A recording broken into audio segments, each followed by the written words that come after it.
গত 24 ঘন্টা মানে 22 তারিখ সকাল 8টা থেকে 23 তারিখ সকাল 8টা পর্যন্ত 24 ঘন্টায় আমরা প্রায় 93 জন ছিনতাইকারীকে অ্যারেস্ট করতে সক্ষম হয়েছে এবং এদেরকে তাদের বিরুদ্ধে যে আইনানুগ ব্যবস্থা এটা থানাগুলো কার্যক্রম চালাচ্ছে। আমি যদি বিভাগ ওয়াইজ একটা পরিসংখ্যান দেই তাহলে রমনা বিভাগে আমাদের 8 জন, মতিঝিল বিভাগে 14 জন, লালবাগ বিভাগে 26 জন, ওয়াড়ি বিভাগে 10 জন, তেজগাঁও বিভাগে 19 জন, মিরপুর বিভাগে 4 জন, উত্তরা বিভাগে 8 জন, গুলশান বিভাগে 4 জন, মোট 93 জন অ্যারেস্ট হয়েছে।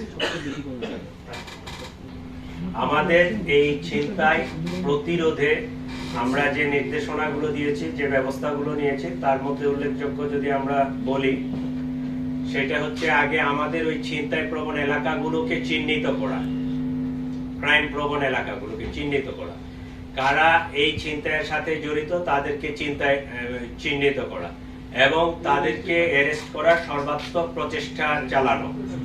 আমরা ফুট পেট্রোল, বাইক পেট্রোল, মোটরসাইকেলে একজন অফিসার, একজন কনস্টেবল অথবা এসআই দিয়ে এবং গাড়িতে পেট্রোল, 3 ধরনের পেট্রোলে এটা আমরা করাচ্ছি।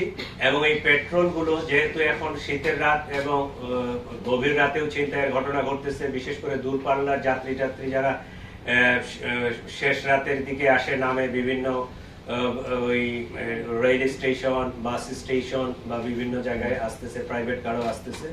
তো মোবাইল পেট্রোল গুলো যেন ঠিকঠাক মতো কাজ করে, এই কারণে আমাদের এমনি নরমাল মনিটরিং আছে। তারপরও এই সময়ের জন্য আমরা অতিরিক্ত ভাবে প্রত্যেক ডিভিশনের এসি এডিসি তাদেরকে আমরা নিয়োগ করেছি। প্রত্যেক রাতে তার ডিভিশনের ডিসি সাহেবের যে জুরিডিকশন যতটুকু এলাকা, ওই এসি সাহেবের অতটুকু এলাকা, রাত্রে যেহেতু রাস্তা ফাঁকা থাকে, এই এলাকায় সে গাড়ি নিয়ে মুভে থাকবে এবং সব পেট্রোল গুলোকে সে তদারকি করবে। এছাড়াও আমাদের কন্ট্রোল রুম থেকে প্রতি ঘন্টায় ওই পেট্রোল গুলোকে ওয়্যারলেসে তাদের লোকেশনটা নেবে এবং তারা সজাগ আছে কিনা, কাজ করতেছে কিনা, এগুলো করবে। এই প্রক্রিয়াগুলো আমরা নিয়েছি। আর যেটা কোর্টের প্রসেস, এটা তো হবেই।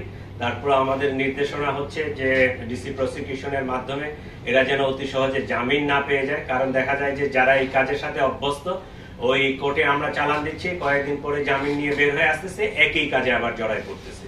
তো তারা যেন জামিনটা না হয়, বিশেষ করে যে মহানগরীতে আমরা প্রায় 2 কোটির মতো লোক বসবাস করি, তাদের নিরাপত্তার কথা চিন্তা করে বা সংশ্লিষ্ট বিচারকদেরকে রিকোয়েস্ট করব যেন তারা খুব সহজে জামিন যেন না পেয়ে যায়, আমাদের নিরাপত্তার কথাটা চিন্তা করে।